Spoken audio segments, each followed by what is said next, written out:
sharing video obat bukan. Saya Mentor Nurul kali ini akan menjelaskan mengenai manajemen farmasi. Yuk, let's get started.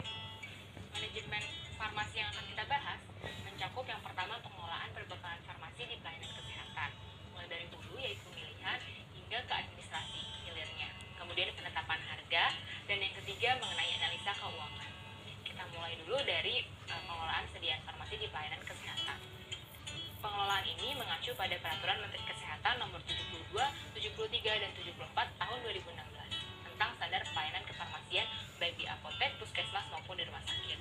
Kurang lebih sistemnya sama, yaitu mulai dari pemilihan, yaitu kita menentukan nih obat apa saja yang akan disediakan di pelayanan kefarmasian tersebut. Kemudian perencanaan kebutuhan, seberapa banyak sih, kemudian metodenya gimana sih, dan yang ketiga pengadaan. Proses pembeliannya seperti apa, apakah beli langsung, tender, atau sebagainya. Kemudian yang keempat ada penerimaan dan penyimpanan. Setelah dibeli, pasti akan diterima dong. Terus juga kita harus mengetahui cara penyimpanan yang baik sesuai dengan kategori-kategorinya. Kemudian pendistribusian, bagaimana menyebarluaskan perbekalan kefarmasian tersebut. Kemudian yang terakhir ada pemusnahan, pengendalian, dan juga administrasi. Tahap pertama dari pengelolaan sediaan farmasi adalah pemilihan. Pemilihan adalah sebuah tahapan untuk menentukan sediaan apa sajakah yang akan diadakan di pelayanan farmasi tersebut. Nah, pemilihan ini outputnya adalah formularium. Formularium ini sendiri dibentuk oleh sebuah panitia yang bernama Panitia Farmasi dan Terapi. Apa sih Panitia Farmasi dan Terapi atau PFT itu? PFT adalah panitia yang menjembatani hubungan antara staf medis dan instalasi farmasi melalui sebuah garis organisatoris. Nah, tugas-tugasnya PFT antara lain menyusun kebijakan mengenai obat. Yang kedua, membuat dan merevisi formularium secara berkala. Yang ketiga, membuat kajian sistem manajemen obat. Dan yang keempat, mengkoordinir pelaporan efek samping obat. Nah, siapa saja sih bagian dari PFT itu? PFT diketuai oleh seorang dokter yang memiliki pengetahuan mendalam tentang obat. Idealnya adalah dokter ahli farmakologi klinis. Kemudian sekretarisnya adalah seorang apoteker dan anggotanya adalah perwakilan staf medis fungsional dan bagian lain yang berkaitan dengan penggunaan obat. Acuan panitia farmasi dan terapi dalam pemilihan obat antara lain yang pertama, formularium nasional yang sudah disepakati secara nasional dan diupdate juga secara berkala secara nasional. Kemudian ada daftar obat esensial nasional, yaitu obat-obat esensial di negara tersebut. Kemudian dokumen mutu, yaitu dokumen-dokumen yang menjamin kualitas dan efikasi dari obat-obat tersebut, seperti izin edar, sertifikat of analysis, dan juga sertifikat atau bukti-bukti ilmiah mengenai bioavailabilitas dan bioequivalensi. Kemudian penjaminan antara efikasi, quality, dan safety obat tersebut, dan yang terakhir kontinuitas ketersediaan obat. Setelah obatnya dipilih, kita masuk ke perencanaan kebutuhan. Nah, perencanaan kebutuhan ini banyak metodenya. Yang pertama ada metode konsumtif, yaitu berdasarkan data pemakaian obat pada periode sebelumnya. Kemudian yang kedua ada metode epidemiologi, yaitu berdasarkan perencanaan pola penyakit. Dan yang ketiga adalah metode campuran, kombinasi antara metode konsumtif dan metode epidemiologi. Kemudian yang keempat adalah metode ABC atau dikenal juga dengan metode Pareto, yaitu berdasarkan peringkat nilai inventory obat-obatan tersebut. Yang keempat ada analisa PEM atau perencanaan berdasarkan kategori obat tersebut, apakah obat tersebut obat vital, esensial, ataupun non-esensial. Dan yang terakhir ada perencanaan dengan metode farmakoekonomi yang mempertimbangkan mengenai biaya-biaya obat-obatan tersebut. Yang pertama metode konsumsi, yaitu metode perencanaan yang mempertimbangkan konsumsi obat pada periode yang sebelumnya dengan berbagai penyesuaian dan koreksi. Jadi, rumus metode konsumsi itu adalah CT atau kebutuhan per periode waktu. Nah, kebutuhan per periode waktunya ini juga tergantung pelayanan kefarmasian tersebut mau mengadakannya per bulan kah, per tahun, atau per minggu. Jadi, satuan waktunya disesuaikan dengan pengadaan pelayanan masing-masing. CP sama dengan CA atau consumption average, rata-rata kebutuhan standar pengobatan, dikali lama kebutuhan, ditambah safety stock atau stok pengaman, dikurangi sisa stok. Nah, safety stock sendiri itu diperoleh dari consumption average atau rata-rata penggunaan dikali lead time. Lead time itu apa sih?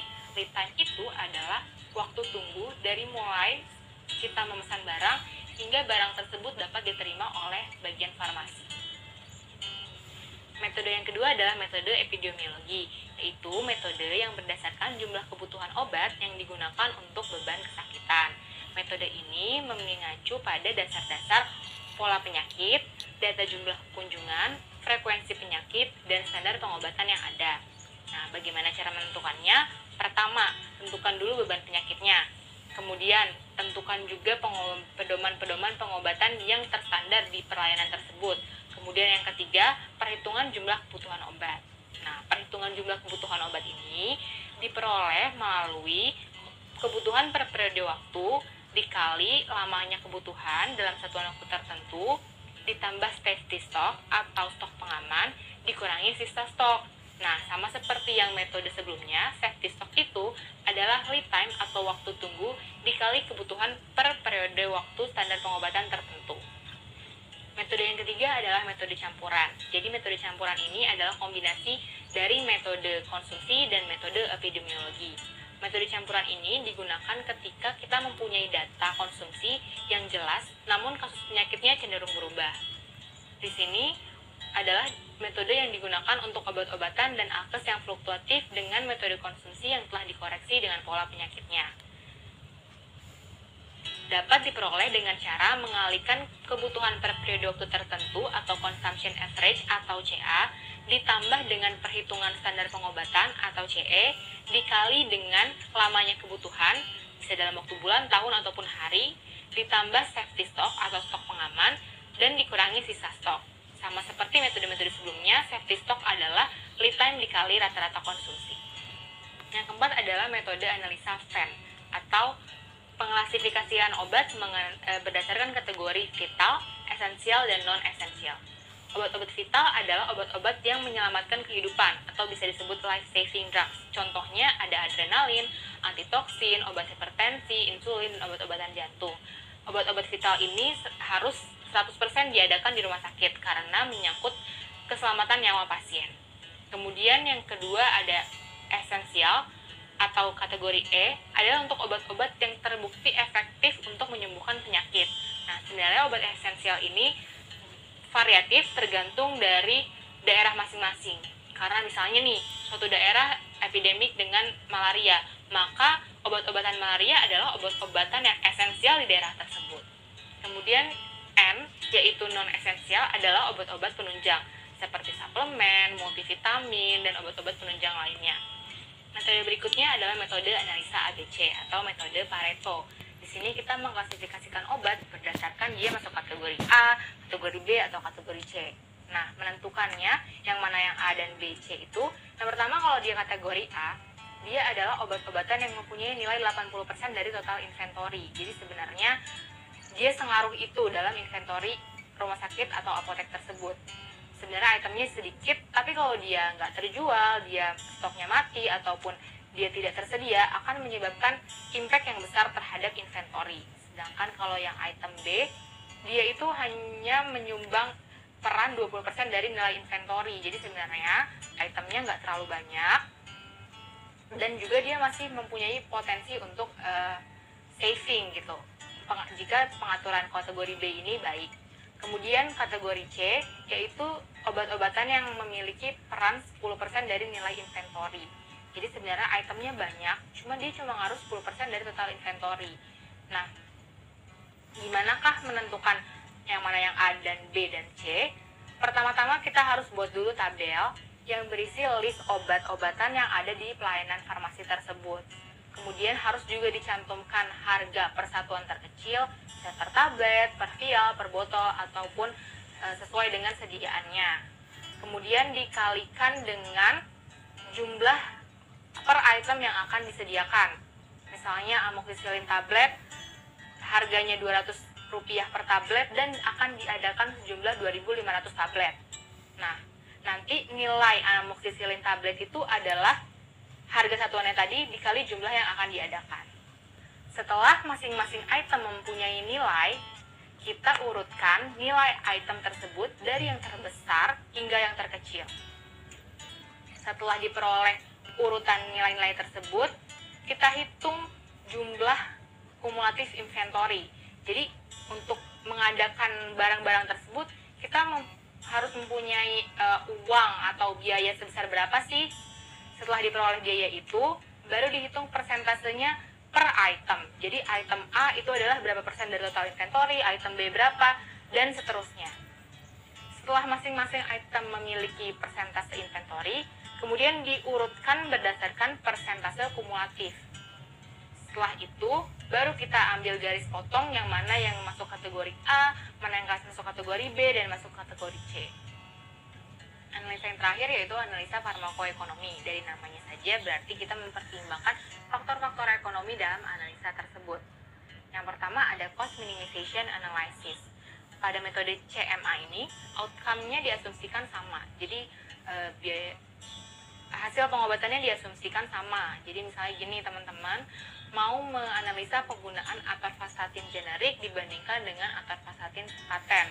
Nah, karena sama-sama atorvastatin, jadi asumsinya sama-sama penurunan kolesterol dengan atorvastatin sama kan? Nah, di sini kita mau lihat yang mana yang lebih cost minimize, yaitu penggunaan atorvastatin generik. Karena dari harganya atorvastatin generik dengan harga misalnya 1000 per tablet bisa menurunkan kolesterol 10% misalnya. Sedangkan kalau atorvastatin paten harga 100.000 per tablet, tapi dia juga sama-sama bisa menurunkan 10% dari total kolesterol. Jadi di sini atorvastatin generik lebih cost minimization gitu. Yang kedua ada cost benefit analysis. Kalau di cost benefit analysis, outcome yang diukur adalah biayanya. Jadi contohnya gini, misalnya suatu pemerintah daerah A akan mengadakan program untuk penyakit difteri. Nah, pemerintah tersebut sedang berpikir lebih baik dia mengadakan program vaksinasi dengan biaya sejumlah sekian, atau dia menggunakan pendekatan pengobatan wabah. Jadi setelah ada pasien-pasien yang terjangkit difteri, baru diberikan pengobatan gratis. Nah, mana biaya yang lebih menghasilkan benefit atau manakah program yang lebih cost benefit, itu diperoleh melalui analisa cost benefit analysis. Kemudian yang ketiga ada cost effective analysis. Kalau di CEA ini, outcome yang diukur adalah pengukuran dimensional. Misalnya length of stay, dia di rumah sakitnya dirawat berapa lama, atau penurunan HbA1c-nya berapa persen, atau skala nyerinya berkurang hingga skala berapa. Jadi contohnya misalnya ada pasien A diberikan ceftriaxone, kemudian dia sembuh dengan masa perawatan 3 hari, sedangkan ada pasien B diberikan cefixime, sama-sama sembuh, cuma dia length of stay-nya atau dia lebih lama dirawat di rumah sakit, yaitu selama 6 hari. Nah, di sini kita akan menganalisa mana yang lebih cost efektif dibandingkan juga dengan harga dan juga parameter dimensional tadi. Yang terakhir ada cost utility analysis. Di cost utility analysis ini kita mempertimbangkan outcome yaitu berupa pengukuran dimensional dengan suatu nilai yang disebut CALI atau cost adjusted life years. Nah, ini analisanya multidimensional karena mempertimbangkan beberapa aspek dalam suatu individu. Jadi contohnya gini, ada suatu pasien kanker, dia mempertimbangkan apakah dia akan menjalani terapi operasi atau dengan kemoterapi.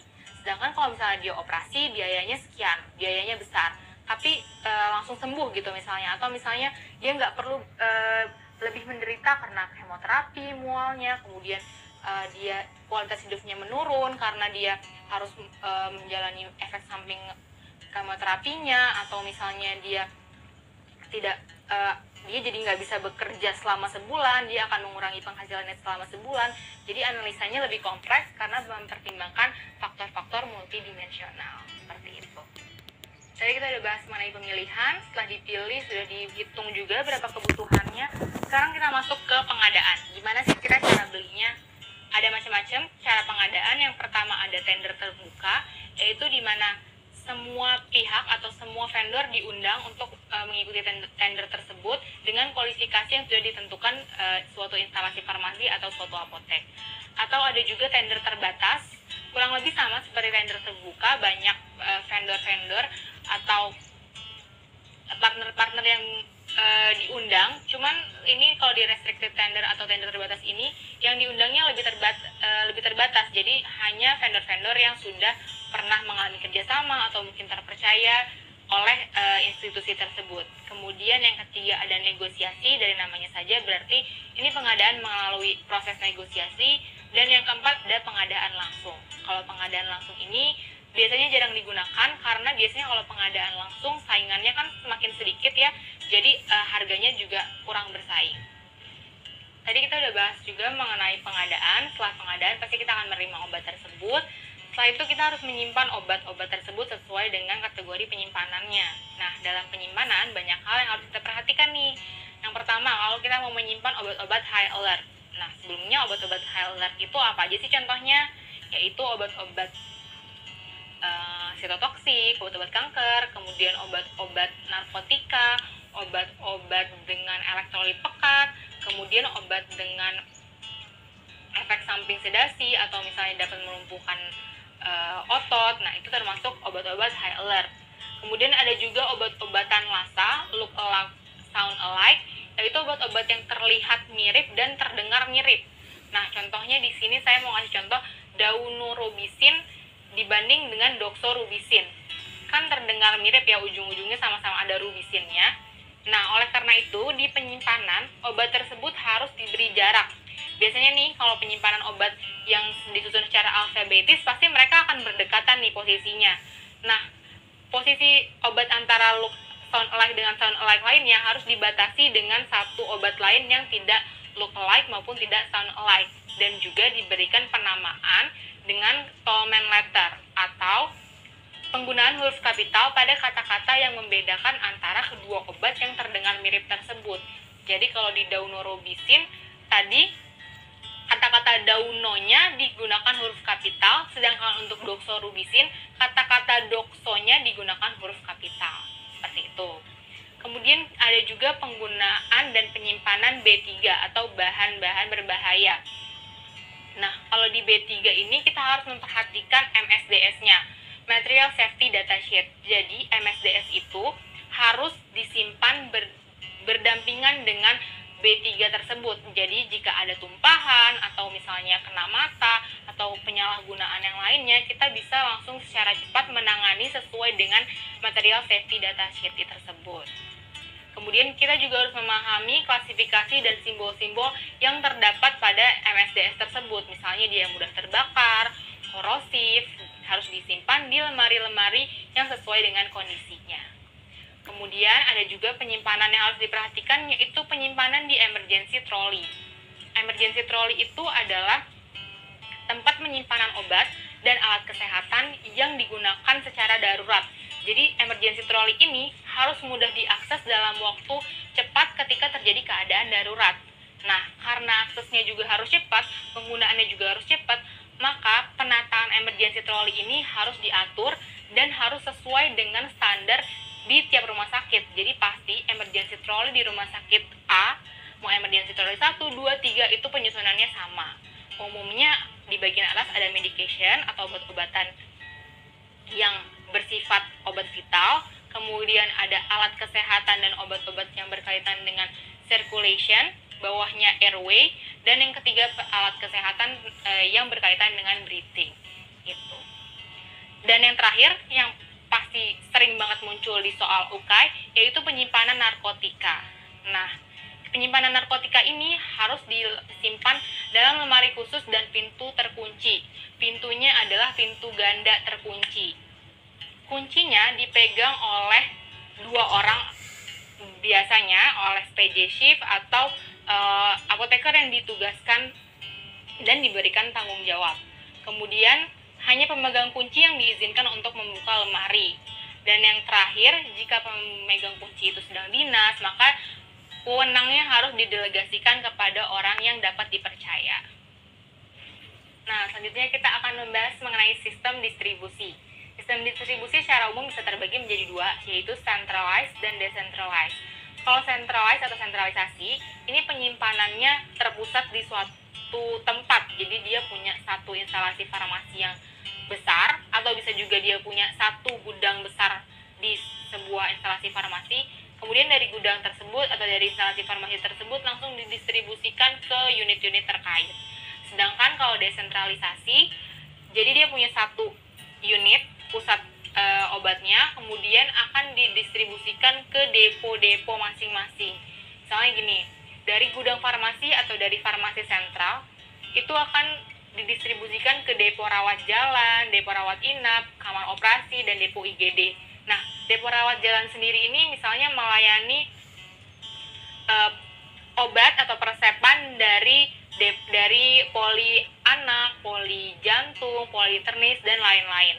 Kemudian kalau depo rawat inap, dia hanya melayani dari bangsal A, bangsal B. Terus misalnya ada depo rawat inap yang kedua, dia hanya melayani dari bangsal C dan bangsal D, dan depo-depo lainnya.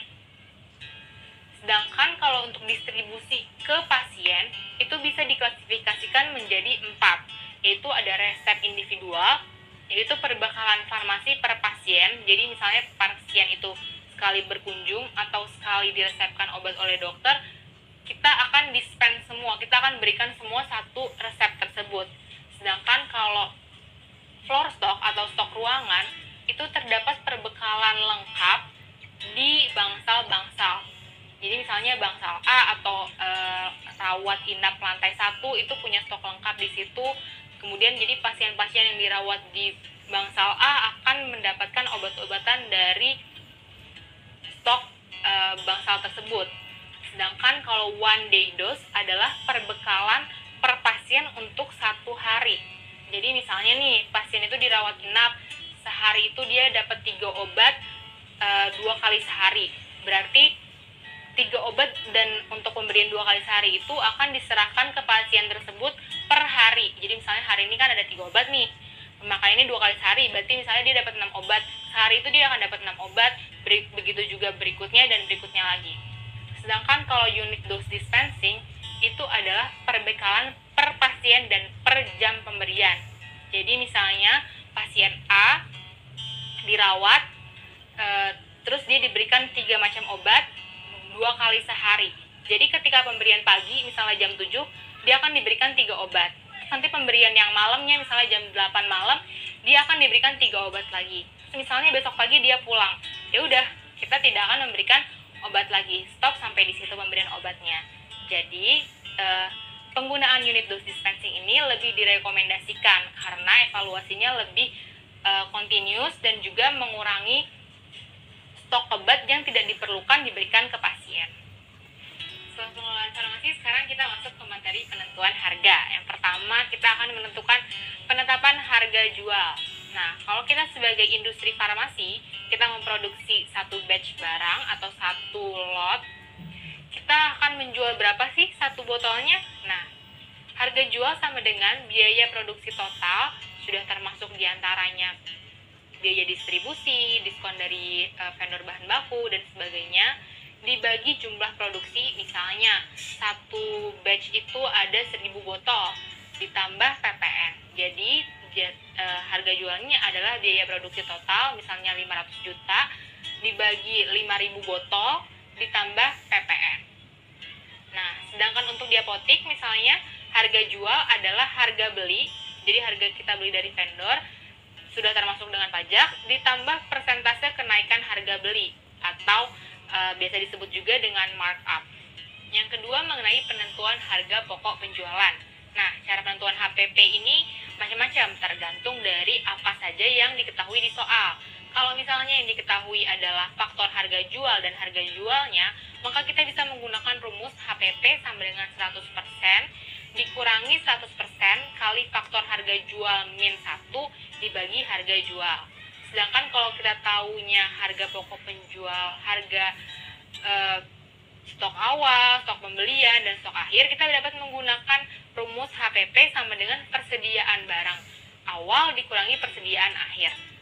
Kalau kita tahu penjualan bersihnya, kita juga bisa menggunakan rumus berupa stok awal ditambah pembelian dikurangi stok akhir kali 100% dibagi penjualan bersih. Nah, tapi kalau kita menggunakan rumus yang tadi, penjualan bersih ini sebenarnya banyak itemnya lagi di dalam penjualan bersih itu. Ada retur penjualan, potongan penjualan. Jadi kalau namanya aja udah penjualan bersih, berarti penjualan dikurangi retur penjualan kan, karena kita di retur kita dapat nilai tambah lagi, kemudian ditambah potongan penjualan kalau kita dapat diskon dari vendor tertentu. Sedangkan pembelian bersih juga ada rinciannya lagi, yaitu pembelian ditambah ongkos angkut pembelian dikurangi retur pembelian dan potongan pembelian tadi. Sedangkan persediaan barang, namanya juga persediaan ya, berarti stok awal ditambah pembelian bersih. Nah, sekarang kita masuk ke analisa keuangan. Analisa keuangan tuh yang kayak gimana sih? Buat apa sih analisa keuangan? Yaitu analisa keuangan yang bertujuan untuk menilai bagaimana suatu usaha mampu membayar utang-utang usaha. Kemudian kita akan menentukan atau kita akan mempelajari apakah setiap usaha sudah menggunakan hartanya secara efektif, dan apakah laba yang didapatkan sudah cukup, dan bagaimanakah keberlangsungan sesuatu usaha dilihat dari aspek keuangannya. Selanjutnya kita akan membahas analisa keuangan. Parameter pertama yaitu Test of Overall Performance. Di sini ada dua parameter yang dinilai, ROA dan ROE. ROA itu adalah Return of Asset. Jadi dengan kata lain, apakah dana yang diinvestasikan dalam apotek oleh pemegang modal atau pemegang saham apotek telah digunakan secara efektif. Nah, kalau ROA ini rumusnya adalah laba bersih per total harta kali 100%. Tapi harta yang di sini adalah harta yang milik pemilik apotek tersebut atau milik PSA tersebut. Sedangkan kalau ROE adalah rasio yang mengukur apakah semua dana yang tersedia oleh apotek, baik modal pinjaman maupun modal sendiri, telah digunakan secara efektif. Jadi kalau ROE di sini rumusnya adalah laba bersih dibagi modal keseluruhan, baik yang pinjaman maupun modal milik sendiri, dikali 100%. Jadi kurang lebihnya sama, cuma bedanya di modalnya itu sendiri, dari mana perolehan modal tersebut. Selanjutnya adalah analisa keuangan yang berkaitan dengan test of efisiensi. Jadi seberapa efisiensi suatu apotek tersebut dalam mengelola inventorinya. Nah, parameter yang dinilai ada dua, perputaran persediaan atau bisa disebut juga procurement period, dan juga masa penagihan piutang atau biasa disebut MPP. Nah, kalau procurement period, di sini kita akan menilai seberapa cepat persediaan obat dibeli, kemudian dijual ke konsumennya, kemudian digantikan dengan stok yang baru. Nah, cara ngitung PP adalah HPP atau tadi yang sudah kita pelajari, harga pokok penjualan dibagi dengan persediaan rata-rata dikali 100%. Nah, kapan sih kita menentukan bahwa procurement period kita itu bagus? Ketika persediaan di apotek paling sedikit mengalami 4 kali perputaran per tahun. Ini sebenarnya nggak ada bakunya, cuma secara umum sekitar segitu nilainya. Karena berarti kita tidak terlalu sering membeli, berarti kan perencanaannya bagus, dan juga stok itu tidak terlalu lama di apotek. Jadi berarti seimbang antara pembelian dan penjualannya.